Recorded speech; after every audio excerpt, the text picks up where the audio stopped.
What's going on, everybody? It's your boy C-Zar, and we are talking about Bitcoin today. Hit that like button, you guys. Subscribe if you want to see more content like this, and let's get into it, okay? We got a little bit to talk about. Today because I am flipping my sentiment now a little bit less bearish. And I want to choose my words carefully here, okay? And there's a process I want to walk you guys through. It might seem like I'm talking about, look, I was right here. I'm not. I don't care about being right or wrong. I care about making a point. I'm going to make a point, especially toward anybody who is a new technical analyst trying to trade, trying to speculate on their own. There's mistakes that we make as traders, as humans, really, that we can avoid making. And I want to lead by example, so to speak. Okay, so let's just go with this. I'm not saying that we're absolved of going below down to 72 to 73K. Those targets are still very much on the table. For a while now, since back here, I've been saying that we would go to 72 to 73K. All this time beforehand, I was expecting that we would rip up to 96K, which we almost did, to be fair. We almost did. But I thought that we would continue, right? It took breaking this trend and not getting a positive reaction out of it, moving sideways for some time. That's what it took for me to flip bearish. And I did flip bearish right here, right? Even though I was bullish predominantly throughout this consolidation phase, right? There's nothing wrong with flipping bearish. There's nothing wrong with changing your opinion, right? Don't be like paper in the wind. Don't flop, right? It took a lot. We had to go through a lot of time to convince me of this, right? But whenever the data disagrees with your original sentiment, right? If I just stuck with my bullishness just out of pride alone instead of accepting the data in front of me, I would have been wrong, right? I would have been wrong. And this whole time, thinking that we were going to go to the upside, you know, at times I was right, at times I was wrong, at times I was right. But ultimately, when it came down to it, when it mattered, we were up at like halfway through this range here. And then whenever it mattered most, I would say I flipped bearish, and I'm not trying to say that as like a pat on the back. I'm trying to just show this as an example as to how this can happen. And you can watch my videos back here. I was very convinced we go to the upside, and then once the data came in, I changed that. There's nothing wrong, and this is what I'm really trying to get to, is that there's nothing wrong with flip flopping, right? There's nothing wrong with that, but there needs to be some conviction in it, right? You can't just be paper in the wind. There has to be a standard that allows you to do this. You can't just flip flop and be emotional. It has to be something that you see in the charts, and it has to be something that you genuinely can believe in with the charts. It just can't be something that is like a feeling, a gut feeling, or like panic, right? If panic's setting in right here, right? I wasn't bearish on this low. I wasn't bearish on this low. I only got bearish here, right? Because the data, if we were to have bounced here, if we were to have found support and bounced here, we would have done it. But we didn't. We kept moving sideways and then inevitably found resistance. That's what made me flip bearish, right? Same thing back here. I was bullish throughout all this range. But as it came time to bounce off of this area we were looking for, as it came time to get higher lows, we didn't get higher lows. We kept grinding out this area. I flipped bearish like sometime right before the drop again, right? And this whole time, even beforehand, I was expecting us to be bullish. Again, the point is not to be like, haha, I called it right again. No, because a lot of this time I thought we would break out bullish. That was the plan. We addressed the possibility of going lower, and my low target was 85K. I didn't think we'd go below 85K, but we did, right? So I'm not perfect. I'm not right. I'm just saying what would have been worse, what would have been the wrong decision here, is if I just stuck to my guns, even though the data was clearly telling me we are going to go lower, right? I accepted that. I swallowed my pride, and I said, hey, we probably will go down, actually. We might break out to the downside. And this is a bullish diamond pattern, or a diamond top pattern. Oftentimes with diamond tops, you move down at a high velocity and rip right through. Oftentimes enough you do, but not always. And this was one of those times where you didn't, to be completely fair. But again, addressing this point here where I pivoted my decision, it wasn't something that happened overnight. It literally took until the data was in my face telling me that we were going to go down. We weren't getting overbought. We had our chance, we saw strength, and we didn't, right? And then we rejected down with a lot of volume. All these things were obvious signs that we weren't ready to go higher, so we went lower, right? Same thing here, right? We weren't ready to go higher. Clearly nothing happened. We had volume coming in on the way down. No positive reaction here. We're grinding it out. Where we were finding positive reactions before, you got to call a spade a spade. It's bearish, right? And since here, I've remained bearish. And it is okay. It is completely okay to flip-flop. It's completely okay to change. And I shouldn't even say flip-flop because that makes it sound like you are paper in the wind. It's completely okay to change your decision. What's not okay is to stick to your guns, be stubborn, right? Because imagine if I did. If I stuck to my guns here and I was like, nope, I don't care. It looks like we're going to go down, but nope, we're going to go to 130K. well, I would have been a lot more wrong, right? And not that that matters, but it doesn't feel good to believe in something, to be convicted in something. It does the exact opposite of that, right? That causes an emotional stir. If I stuck to my guns here, said, nope, we're going to go to 100K by the end of the week, no, that would have just felt worse whenever we dropped down, right? Same thing here, and I want to be clear because it might not be so clear. I'm not as confident here at this transitional point as I was here or as I was here that we are going to go bullish, right? I was very confident that we would go down here. I was very confident that we would go down here. I'm not as confident here. But I do want to say, and this this one's going to give the trolls something to laugh at, is that if not, here you go. I'm giving it to you because I know some of you can't form original thoughts. So here you go. Is that it's either going to go up or it's going to go down, right? That classic thing. I don't like to say it like that. I like to choose a side normally, but this right here has gone from I was 70% sure that we would go down and see lower lows. I was 70% sure that we would see 73 to 72K, and now I would say I'm about 50-50. If anything, maybe I'm 55-45. I feel like I'm leaning a little bit bullish right now, and the reason being, yet again, let's explain why now that we've got all this out of the way. The reason being, and I hope this is being received right. I hope people are understanding what I'm saying here. I don't give a damn about being right or wrong. I could have been right or wrong, whatever. You live, you learn, or you don't, and you die, right? It's not about being right or wrong. It's about making money. And if you're doing it right, even when you're wrong, you should be making money. And that's what matters most. It's not about being right or wrong. It's about doing it right, right? Proper risk management, making money. Anybody can make profits. Only the pros take profits, right? It's not about your pride. It's just about the charts doing what it does. If you're making money at the end of the day, that's really all that matters, right? That's why we're in this game to begin with. And to do that, you need to swallow your pride sometimes. Sometimes you have to be humble enough to accept that you were wrong, even before you're proven wrong, right? And again, I did flip bearish here, so there's nothing wrong, and it's preferred even if you are to flip-flop, if you are to change your opinion, to do it below the area that you were originally bearish at, right? That way, if you are in some kind of trade, let's say you went short here or something, you've at least got a position, or maybe you sold out there, you've at least got a position to buy back still at lower prices and before, most importantly, before it goes up. But if you're like me right now and you're 50-50, it can be a bit tricky as to what to do. My opinion right now is that nobody should be out of the markets. You should not have any money on the sidelines. And I've said that even when I was dramatically bearish. I wouldn't even say dramatically bearish, but I was confidently bearish at any and all of these prices here that we'd go to 72 to 73K. I very clearly said often that it is not a good time to sell. You shouldn't sell. And the reason why is because, again, this thing that never happens. I know it never happens, but I could be wrong. I could be wrong. And right now, I'm not completely certain that we will move up, but I would say like 50-50, maybe a little bit more bullish than bearish. And the reason why, again, getting to the main point here, is that where we had a decent bit of volume come in. It was more on a 1 hour basis. It looks more substantial, more volume than what we saw here. We were building volume out. We broke out of this range, but we didn't go anywhere, right? Oftentimes when you do that kind of stuff, you give it right back. But we didn't. We didn't, did we? Here we are a whole, I don't know, day later, literally a whole day later. And yeah, like quite literally a whole 24 hours later, and we haven't gone anywhere. We're actually consolidating. This is good. This is good. And we've got decent volume coming in too, like a lot more volume than we had on these lows here. I know, guys. I know. What about the bullish butterfly? I don't know, man. I don't know why we haven't gone lower. It looks like a butterfly pattern. It basically was perfect in acting exactly like this. And there are times I have said it's not a perfect thing. No thing in technical analysis is, but these things are very reliable. Oftentimes they are.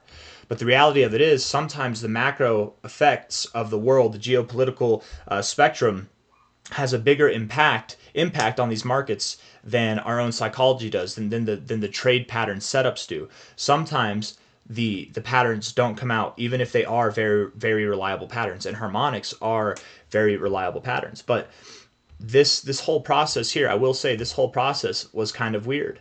This little leg up was kind of weird, but I still had faith that as long as you're moving down, it would play out. But now I'm having less faith because we're moving sideways. Instead of rejecting a prior area of resistance, what we're doing now is we're finding support at a prior area of resistance, right? Instead of rejecting a prior area of support, we're finding support at a prior area of resistance. This is good. This is constructive. This is actually very constructive, you guys. The 1 hour RSI looks bullish. You got into the overbought zone and out of it, right? But you didn't go all the way down to your oversold zone. Getting overbought, finding support here, an area that you did find support here, even when you weren't showing strength, That's not a bad thing. That's a good thing. 4-hour time frame here. You are, again, rejecting this area where you've rejected before, but look at how you rejected before, right? You went down immediately. You went down immediately. Here, you kind of hovered, to be completely fair. To be completely fair, you did. And this is what I mean. It's like a 50-50 chance, but still, inevitably, you went down. So maybe we don't have enough time for that resolution yet. Down immediately. Down immediately. Down immediately, right? That's how it's been. But this one's a bit different, and it's not so different that you can't go down. And maybe we do. Still on the 4-hour aspect here, we could go even lower, find support somewhere on this line, maybe right at the 50, which would imply a little drop from here, right? We're at 84.3K. Maybe we do come back down and close at like 83.6K. I could see that happening. I want to be clear, just because I'm finding this new somewhat bullish sentiment does not mean that we have to go through the roof right now, right? It's like when we were at the very, very, very top, the very absolute top of this little run here, and I was saying, nope, we're still going down, and we are lower than that now, right? It's like that. Even though I was bearish up here, I still said we could go higher, and that's okay if we do, right? It's totally fine if we do. I am flipping a little bit more bullish here, but again, I'd say 50-50. And a lot of people, this is what I mean whenever I said I don't care about being right or wrong, right? A lot of people in the space, I feel like, do. And they'll take a moment like this and they'll say, I'm 50-50. We could go here, we could go there. And then once we finally go here, they'll be like, I was right. I told you. No, I'm not going to do that. But what I am right about, what I think I'm right about, is not being bearish here, right? Not being as bearish here. The mentality shift is the correct thing, right? Well, the directional shift, I don't care. Who cares, right? I'm not going to celebrate up here and be like, haha, I told you. I was right. We're going up. No, because for most of this time I was bearish. I was wrong. But I'm also not wrong because I'm not necessarily expecting anymore that we go down. It's a 50-50 chance, right? I'm taking myself out of the equation as far as being right or being wrong goes. And I'm somewhat confident that we do move up from here. As I'm looking at this more and more, I am thinking that we're going to move up. Again, guys, it takes a lot for me to. It's not just like a moment. It's not just a quick wick like this or a quick pump like this or even a thing like this. None of that is going to make me flip bullish. It takes indications. It takes work in the charts to flip that, right? And that's the point I'm trying to drive home here. For anybody who's doing technical analysis, learning on their own, doing stuff like that, I want to lead by example or show by example what my thought process is. I hope it's clear as to what's going on here, okay? Let's be real. If we go up, the target area that we could assume to go to, let's see, from a high to a low here, would be something on the lines of, I would assume the golden ratio would be a first stop, or maybe the 786 to 886, so something between 87.6 to 92.8. The area that we're looking to go above to validate this as a low, and remember, we still don't have this as a valid low yet. It's not validated. It will be validated, and this bullish butterfly still could work out if we go down to 72, 73K. If we go down below 74,500, it still could work out, in all fairness. It'll be an ugly butterfly. This guy's got a clipped wing or something, but it can happen. It can definitely happen. This could just be, a downtrend, a consolidation phase, a downtrend, another consolidation phase, and then a downtrend. But oftentimes, I don't see this. I don't know. I don't think it goes lower, personally. I don't think that it does. But I'm not making that call, right? I would say 50-50. This is anything could happen. Anything could happen. I am leaning more bullish than bearish right now. I will say that, but I'm not going to take that as a platform to be like, haha, I was right. I'm very uncertain right now, right? And I don't know if I'm the only one out there that's uncertain, but I definitely am uncertain. The charts are a bit tricky. Sometimes when you get chopped like this, it is, but it is giving me more reason to believe we go up. 87.6K to 89K is your first target. 91K is the area that we have to break, 91.8K specifically, on a daily basis. We can't just wick up there. We can't wick up there. We can't get 2 4-hour candles to close up there. We need a day to close above $91,000 essentially. Get back in the range where these lows were. Get back into the range that we were consolidating in. We need to get above there. Well, we had one already, yeah, but this is ever since then. But before this day here, the target was 96,500, which we did not hit. Now that we have this high, that 786 is right there, and the 236 is right here at about $90,870. So 91K is what I'm choosing to say. We need to close a day above $91,000. That will validate this as a low. To the flip side of that, if we are to go lower, if we are to see targets down below 74.2K to 69.4K or lower, and I don't think we go lower. I think that we do, if we were to go down, we go to 72 to 73K. And again, even though I have been predominantly bearish here since this area here, I'm not going to celebrate and be like, haha, I told you so, 72 to 73K, eat that, trolls. No, because again, I'm very undecided right now. We're just going to roll with it. Whatever happens, happens, and we're going to carry on, right? I don't need a touchdown celebration. I don't need to celebrate in the end zone, right? I can just be happy with the price doing whatever it's doing, making money if we're going up, giving us buying opportunities if we're going down. To promote the idea that we're going down, the area that we need to break there to confirm this as a lower high and going lower would be that we close below $80,000. If we close a day below 80K, we have to close, not get below. I will say, if we broke down from here and we went to 80K, I would probably flip a little bit bearish before we even close below the 886.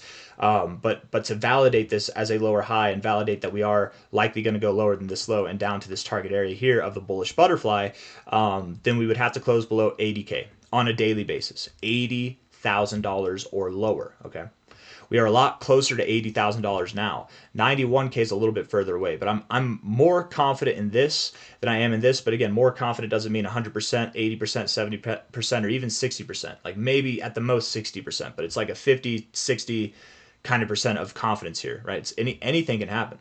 And this is why, again, using this as an example, this is why throughout this whole time down here, even though I was saying I thought that we'd go lower, even though over here I said that I thought we were going to go lower, every single time I also say it's not a good time to sell. It's not a good time to sell, right? If you were to sell in this range at all, you should have sold here, but you probably didn't. I didn't, right? That would have been the good time to sell. It's not a good time to sell at the lows, right? Even if you expect it to go lower, if you have the foresight and you're like, well, this isn't the lows, that's the lows. What are you talking about, C-Zar? Well, but you could be wrong. And if you are wrong, then yes, these are the lows. And if you sold the lows, you're making a bad decision, right? You're making a bad decision. And at not one point did I say for anybody that it's a good idea to sell here, because Bitcoin's a tricky mistress, guys. She can do whatever she wants. She can lead you astray and do whatever she wants. And if you sell at the lows, that is oftentimes the worst mistake that anybody can make, specifically for Bitcoin. It's the worst mistake, or cryptos, right? So hopefully nobody's doing that. I hope I've made the point. I hope I've said everything that I need to say. I'm just trying to be careful with my wording and thoughtful with my wording, because I want people to literally see the thought process of what it takes, right? And for me, what it has been is just looking at the patterns, looking at the charts, looking at the readings, right? This looks like a bull flag.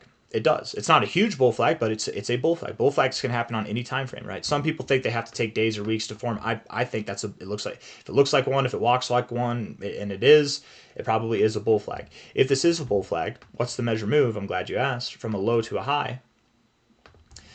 Let's assume that we find our low here, but we could go lower. Again, we might still go out to the upside, and it wouldn't surprise me at all if we went down to like 83K from here, 82,500 from here, something like that, right? That wouldn't make me flip bearish. That's just, you're probably consolidating still in this bull flag range.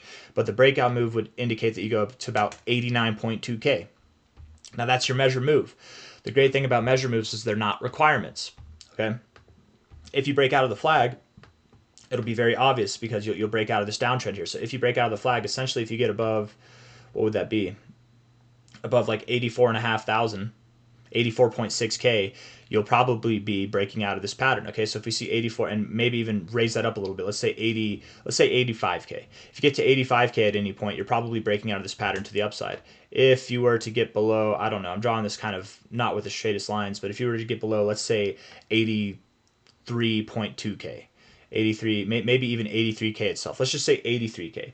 83K for the low, 85K for the high. Let's just make it so that's obvious. If you get below 83K, well, we're probably going lower, down to 80K. Do we go below this low? It's not guaranteed, but the sentiment would shift more bearish. If we get above 85K, are we going to new all-time highs? No, but the sentiment will flip more bullish, and I think inevitably we will go to new all-time highs one way or another. But the measure move is at 89.3 thousand. And the great thing about the measure move is it's not a requirement. You can fall short of it. You can exceed it, right? And being at 89K, that's very close to 91,000. I want to see us get above $91,000, right? I would love it if we could get above 91K, because that would validate this low as the low, and we can start talking about more serious recovery afterwards. Until then, hesitant, right? We always could go lower. Even if the bullish butterfly doesn't work out, that doesn't mean we're absolved of going lower. We still can go lower, but time will tell, okay? I've got nothing else to say. The 4-hour RSI looks good. Call a spade a spade. It looks all right now, at least. The 1 hour RSI also looks all right. Finding support in other areas that you found support before. Rejecting the 60 is not necessarily an encouraging thing, but it's not condemning either, right? As long as you're above the 40, I would say that the 1 hour RSI is looking good. If not, if you start getting into the oversold zone, then you probably will be breaking below 83K, and you probably will start looking a little bit more bearish, right? We can start talking about lower prices. I would expect, because we're talking about the 1 hour time frame here and the 4 hour time frame that are showing these kind of bullish signals, the daily time frame looks neutral and to the downside, if we're being fair. But the reason why, or what was I going to say? I was going to say by tonight, by the next video that I make tonight, which will be in about like probably 10 hours or so, I would expect we have some resolution, at least some resolution. If not, if we're in this same area, maybe we can talk about some other stuff besides just the same stuff that we've talked about today. So, but I would expect we get some resolution by the next video. Okay. I hope it's clear. I hope everybody understands what's going on here. Hit the like button. Subscribe if you want to see more content like this. Thank you all for being here. I'll see you on the next one. Take care. Bye.